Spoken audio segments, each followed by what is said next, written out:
नमस्कार दोस्तों। आज बॉलीवुड के कुछ मशहूर अभिनेता हैं और उनको एक फ़िल्म में कास्ट कर रहे थे जो राजस्थान की पृष्ठभूमि की है। तो उनमें सबको अपना अपना एक डायलॉग अपनी ही तरफ से तैयार करके बताना था। तो बारी बारी सबका नंबर आता है। तो सबसे पहले अपने राजकुमार जी पहुंच जाते हैं। राजकुमार जी का नंबर आता है तो वो बोलते हैं, हम तो राजस्थान के बीकानेर से राजपूताना घर से हैं जानी, और तुम जैसे छोटे छोटे इक्के दुक्के खेती करने वाले हमें हमारे हवेली पे सलामी करने, नमस्कार करने, सैल्यूट मारने आते रहते हैं।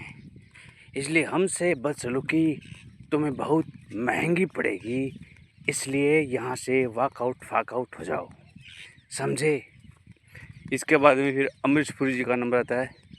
तो अमरीश पुरी जी बोलते हैं, अरे लाजो, अरे समझा ही नहीं, मैं कोई छोटा मोटा आदमी नहीं हूँ, मैं जैसलमेर से हूँ, भाटी राजपूत हूँ मैं।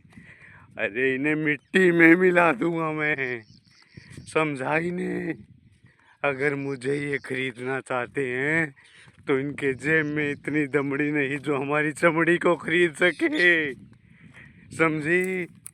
राजपूत हूँ मैं, अरे समझा दे लाजो इन्हें। अब इनका नंबर इसके बाद में फिर अपने धर्मेंद्र जी आते हैं। तो वो बोलते हैं, भाई मैं जाट के हिसाब से बोलूँगा। उन्होंने कहा ठीक है कोई बात नहीं, आप अपने हिसाब से बोल दो, लेकिन अपना जो एक्सप्रेशन वो दे दो। तब धर्मेंद्र जी बोलते हैं,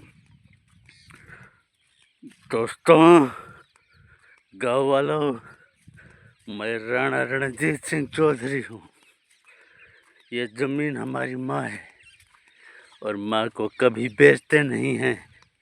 ये माँ कहती है, आओ बेटा, मुझ में एक दाना डालो, मैं तुम्हें उसके 1000 करके दूंगी, 1000 के 50,000 लाख करोड़ों करके दूंगी। मेरे साथ अपनी माँ की तरह व्यवहार करना, मैं तुम्हें लाड से चाव से पालती रहूंगी।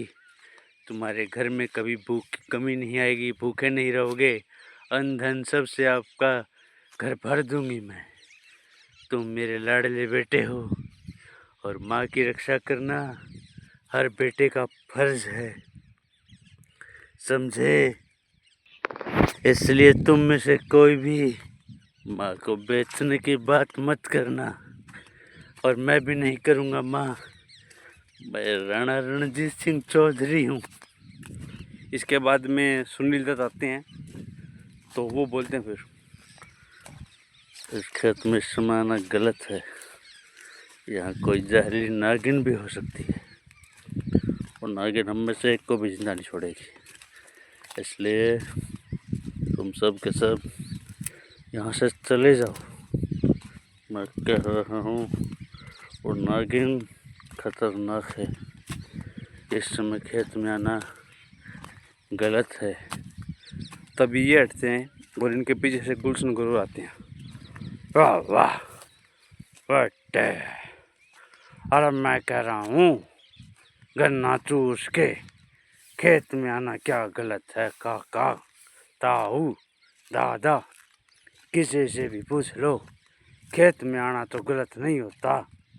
आप क्यों कह रहे हो गन्ना चूस के? मैं तो खेत में हर रोज आता हूँ, खेतों में दिल लगता है, पानी डालता हूँ पौधों में, अच्छा लगता है। मैंने यहाँ एक तुलसी भी लगाई है, ये देखो जी, और तुलसी थोड़ी मुरझा गई, अब इसमें पानी डालूंगा। ये देखो पानी डाल रहा हूँ जी, गन्ना चूस के पानी बहुत डाल दिया। ये डंडे को खड़ा करना पड़ेगा जी, ताकि तुलसी खड़ी रहे। अब गुलशन ग्रोवर जी हटते हैं तो सन्नी देओल आते हैं, और सन्नी देओल बोलते हैं, गुलशन जी मुझे एक बात बता दो, अगर आप इतने अच्छे विचार के हो तो सोनी महिवाल में सोनी को इतनी परेशान क्यों की? तुम्हें पता था वो महिवाल की है, फिर भी हमारे बीच आए, ये अच्छी बात तो नहीं है। मैं आपके रिस्पेक्ट करता हूँ, इसका मतलब ये नहीं है कि आप जो दिल में वो बोलोगे, दिल में वो करोगे। आपने तुलसी को खड़ा किया था, ये फिर से गिर गई। मुझे लगता है आप सिर्फ बातों बातों का काम करते हो, और दम नहीं दिखाते, ये अच्छी बात नहीं है। मुझे घर जाना होगा क्योंकि देखो सामने सूरज भी छिप रहा है। मैं सबको कह रहा हूँ, डैडी, अंकल, ताऊ, चाचा, सबको कह रहा हूँ घर पे चलो, क्योंकि घर पे खाना भी खाना है। और सबको ये कहना चाहता हूँ मैं, वीडियो कैसा लगा? अगर वीडियो अच्छा लगे तो लाइक कर देना। ओहो रुकिए रुकिए, प्राण दादा रह गए, वो और आगे। अरे बरखुरदार, मैं तो रह ही गया था। मैं ये कहना चाहता हूँ, खेतों जैसा सुकून कहीं नहीं मिलता। और मैं तो भीलवाड़ा से हूँ, जय सिंह बेरवा, ये मेरा डायलॉग था। और अब वीडियो को बंद करते हैं, ख़त्म करते हैं। अगर आपको वीडियो पसंद आए तो लाइक करना, शेयर करना, सब्सक्राइब करना, कमेंट करना, दोस्तों के साथ वीडियो को शेयर कीजिए। चलिए, जय हिंद, गुड बाय।